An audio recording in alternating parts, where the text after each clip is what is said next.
this is Zia and welcome to another video. Today we're doing another story, and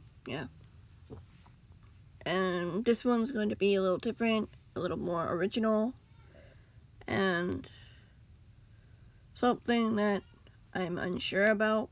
I wanted to try it out just to see what would happen, but I've done original stories, short stories before, like Time Adventures, but that didn't do well. But now that I have more people watching, maybe it will be better and I can get feedback on how to improve. Because basically this one is a story about one part of the spectrum of blindness. Since blindness is a spectrum, and I didn't want to write a story about the 10% who can't see anything at all, or it's very, very limited, rather than the 90% who have some sort of a vision in all assets. Other people have explained it better, so I'm basically going to read this to you and see what happens, I suppose. It's the original story. I hope it goes well. And if you're wondering what's going on, my voice is a little iffy. Partially because the temperatures are changing so much, so I don't sound the greatest. But it's okay. I'm okay. It's just whatever's out there that's causing. It's just temperature changing so much. It's just causing craziness. Anyway, let's get right into it because that's what you want to see. The lights and colors blurred and merged together, creating what appeared to be a living abstract painting, ever-changing as I adjusted my gaze around my environment. It seemed to be mid-afternoon, but I never could be able to tell just by looking up at the sky. All that was there was light, lots of it. I've never been able to see the sun as it was, only an engulfing light that blurred in with the colors I was still able to see. I could feel the grass under my feet, tickling between my toes, through the sandals that I decided to wear that day. I could feel the wind wash over me, its whistle of a roar filling my ears and every fiber of my being. I could see the outlines of trees, tall and graceful, hearing the branches dance in the wind. A smile climbed across my face as I looked around my garden home. Technically, I did have a house, but this was my true home. Behind me was a house, and I could always go back to, but out here was where I felt I truly belonged. Here was the place I felt most alive. I took a steady step forward, a desire to explore with all my being. I've always been told by my parents to never go out on my own, especially with my ability, or lack thereof. It wasn't safe out there for me. The echoes of their concern rang back into my mind. But I knew what I was doing, where I was going. The house was a safe place, but what I desired was to fly. There was no hesitation in my next step. I knew very well that I wasn't alone out here. I never truly understood how I could possibly know that, but I did. The world out there was mine to explore. This was my home. As I continued walking past the trees, getting pricked lightly by the branches that brushed past me, and a little tickle from what I knew to be leaves, spring was always the best time of year for me. My favorite season. It represented rebirth and renewal, represented something new from the old, surviving the winter and thriving in a new world altogether. I could smell the flowers starting to bloom, even though all I would be able to see would be dots of color amongst the green, if they were large enough. The scent of dandelions, marigolds, poppies, and lilies filled my senses as I continued onwards. I knew where I was going. I didn't need to be dependent on someone or something to guide me there. I was guided by my own confidence. Soon, as I trekked on, carefully navigating the ground beneath my feet, so as to not trip over anything that may have blown onto the path during the harsh winter months. I felt a wave of uneasiness fill me as a realization hit me. What if the path I knew so well had changed? It felt unfamiliar, different, and new. I stopped walking at the urge and panic to go back rose inside me. What did I think I was doing, going out here alone? This was crazy risky. I could get lost in here. Yes, I did think I knew where I had been going, but now everything seemed to have changed around me. The trees felt thicker, the light dimmer. I knew it wasn't because it was late. I had only been going along this path for a few minutes. Had I taken a wrong turn? How could I possibly find my way out? I closed my eyes, a surge of doubt filling me. It felt disorienting, demeaning, and threatening. The idea that my parents had been right all along. I couldn't do anything myself. I was dependent on them. I needed them to live, to survive. No, Audrey, I told myself out loud, not sure if the world around me could hear. Even if they could, I didn't care. The disorienting feeling seemed like it would crush me as I tried to take a small, calm breath. You can do this. You've done this before. You're more than able to deal with this on your own. There were things I needed help with, such as transport, like school, or to other family farther than walking distance away. I couldn't see the menus in restaurants, no matter how big the font was. I did need help, but I didn't want to be dependent on it. That was the reason I was out here, to rebuild that confidence in myself, to know I didn't need to be dependent on people every moment of my life. Last time I had gone down that path, I almost never made it out on the other side. I came out here to remember, not just to survive, but to thrive. Finally, the disorienting unease died down, the words of my overprotective parents drowned out by my own thoughts.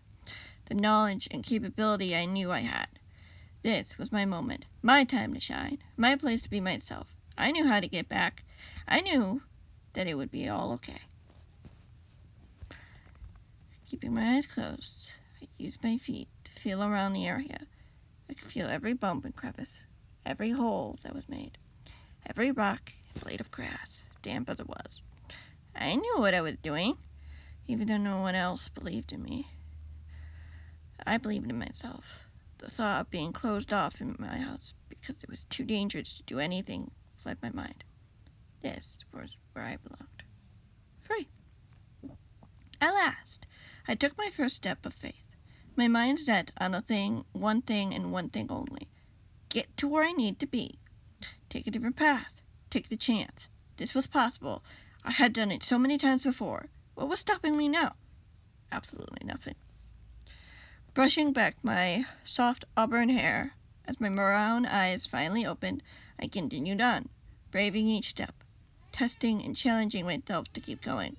I needed this challenge. I needed to prove myself that I could be independent, that I didn't need everyone to be hanging over my shoulder at every moment of every day.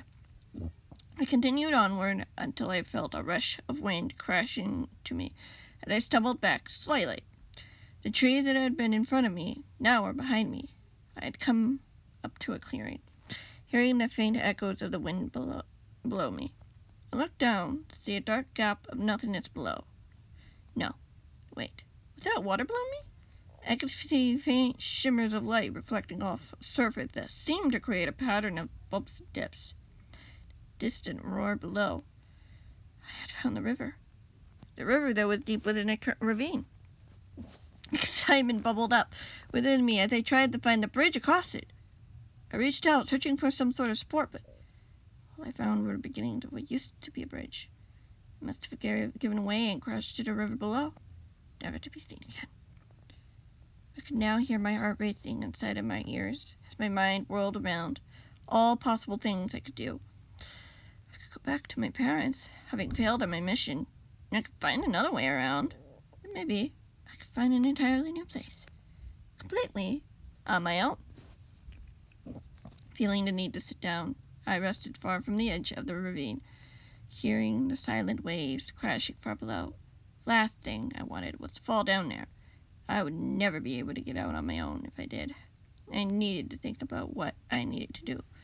Maybe staying here wouldn't be so bad. It was peaceful. Still, it wasn't what I was familiar with. An echo of a memory began to come back to me, one that was both important to me and hurt me. The image of a girl a few years older than me formed. Her star-like blonde hair and a lovely figure.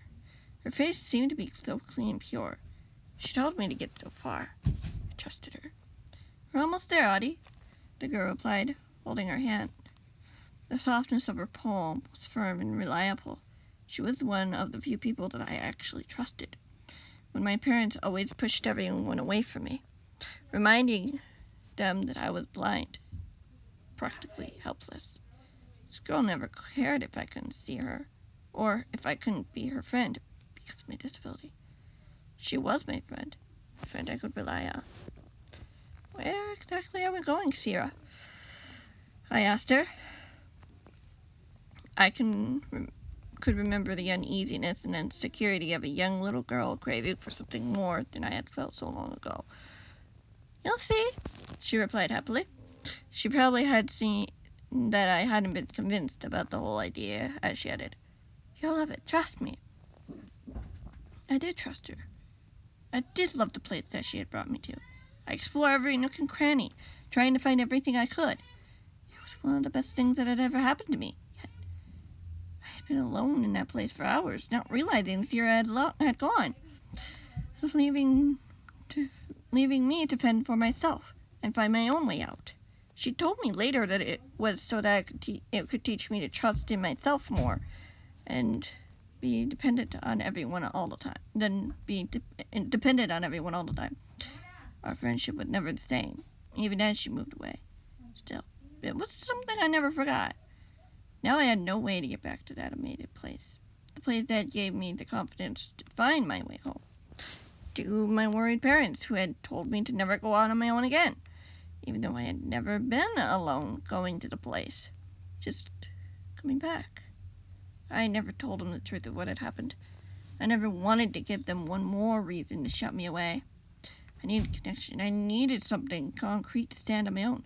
Sierra had been that for me at that time. Now, I had to find a new way to get the foundation I needed. I got to my feet, determined to do something. I needed a place to find myself. I could find the place. I could find that place. There was no maybe in this adventure, only a will, and I would find a way to make it happen. Tracking along the ravine, using the wind to guide me along so I would not accidentally fall down its deep darkness, I knew what I needed to find, and it went along until I noticed a field ahead. I had found something.